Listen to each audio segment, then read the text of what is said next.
मखसूस नशिस्तों का जो केस है वो आइनी बेंच के सामने लगा है। 11 रुकनी बेंच उसको सुन रहा है। दो जो बंदे जिन्होंने एतराज़ किया था उन दोनों को उन्होंने बेंच से अलग कर दिया आइनी बेंच ने। अब ये जो 11 रुकनी बेंच है जिसकी सरबराही जस्टिस अमीनुद्दीन साहब कर रहे हैं, जस्टिस अमीनुद्दीन साहब को अगर देखा जाए तो नाज़रीन पाकिस्तान में जो सुप्रीम कोर्ट ऑफ पाकिस्तान है उसकी हालत होना या ना होना वो एक बराबर ही है। अब वो सिर्फ वो थोड़ा बचाने के लिए चीफ जस्टिस ऑफ पाकिस्तान साहब रह गए हैं, अदरवाइज सारे जो केसेस हैं वो आइनी बेंच में लगेंगे।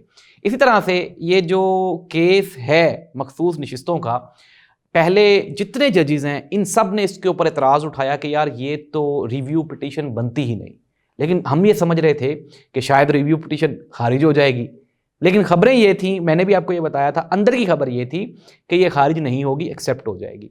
अच्छा, 11 जजेस की मुखालफत के बावजूद भी जो रिव्यू पिटीशन है वो एक्सेप्ट हो गई, काबिल कबूल हो गई, लग गई।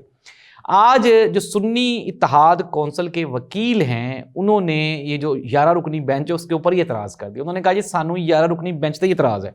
जस्टिस अमीनुद्दीन ने कहा कि पहली तारीख पे भी आप नहीं बोले, दूसरी पे भी नहीं आए, तीसरी पे आप ये कह रहे हैं कि हमें एतराज़ है। इसका क्या मतलब है? आप पहली तारीख पे आए थे, जिसके जवाब में इंतहाई दिलचस्प जवाब दिया वकील साहब। उन्होंने कहा जी पहली तारीख पे तो हमें नोटिस ही नहीं मिला, सांते पता ही नहीं चला साढ़े नाल होन की लगे है। दूसरी तारीख पे जंग लग गई और तीसरी तारीख आज है और आज मैंने ये एतराज़ पेश कर दिया। जस्टिस अमीनुद्दीन साहब लाजवाब रह गए।